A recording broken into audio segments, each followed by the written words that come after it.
Chapter 7. When Martin returned to the old rectory, his uncle was sitting in the conservatory.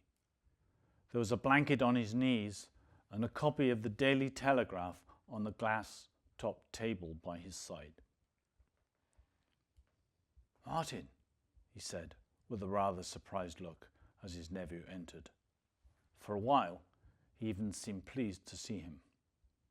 "I saw Merlin Reese, as you suggested," Martin said, sitting down on the wicker chair beside his uncle.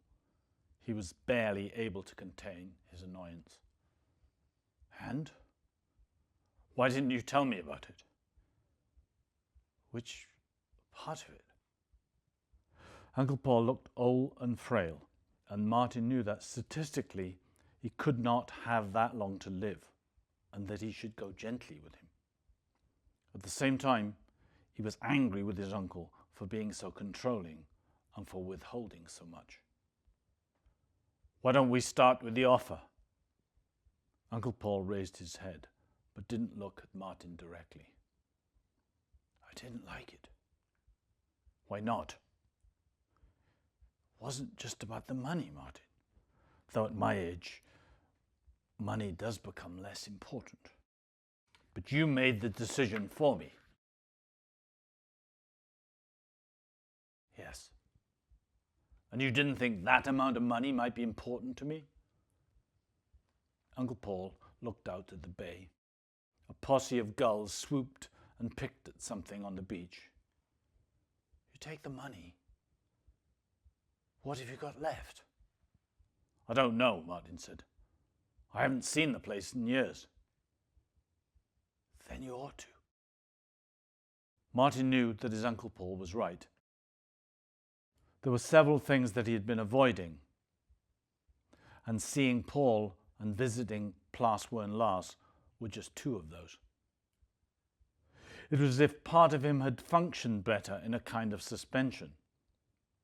Or at least that's what he'd thought until very recently. "I have to get back to London this afternoon," he said. "My friend needs her car back." "It's about time you had one of your own again," Paul said, without looking at him. "I told you, it's the garage. Besides, I have to be careful. I lost my job."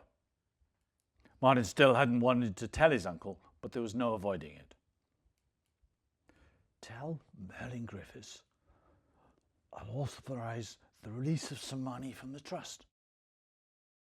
Not too much, mind." "I can manage," Martin said. He didn't want to be indebted to his uncle for anything. After all, if everything Merlin Griffiths had told him was correct, then Uncle Paul was still being as controlling as ever. "You know his father," Martin said, "the older Merlin Griffiths." "Of course." "How well?" "I don't see what's that got to do with anything," Uncle Paul said. "He's virtually retired." "He's still a trustee," Martin returned. He couldn't help it. "From what I understand, you still needed his consent to refuse the offer." "Then you understand wrongly. There are 3 trustees.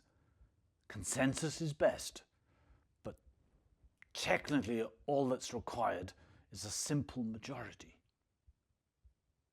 "Then the younger Merlin Griffiths consented to your refusal?" Uncle Paul smiled. "He loves that place, and so should you." Martin said goodbye to his uncle soon after that, and drove too fast down the narrow, winding roads until he hit the motorway.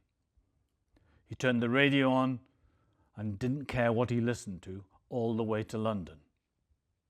But as the rain came down on the M4, shapes and images from his childhood cast themselves across his memory, even though he was doing his best to blot them out. He saw a house in darkness, a house at the end of a long driveway where trees crowded in on the cars they passed.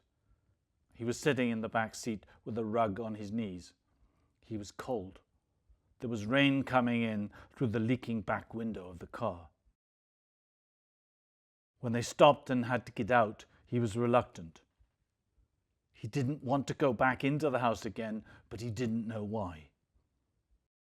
Then someone picked him up and draped him over his shoulders, and they were in the long hallway of the house, and somewhere he could hear someone coughing, and there was the smell of embrocation or throat medicine or something. And then it was dark, and he couldn't see anything anymore.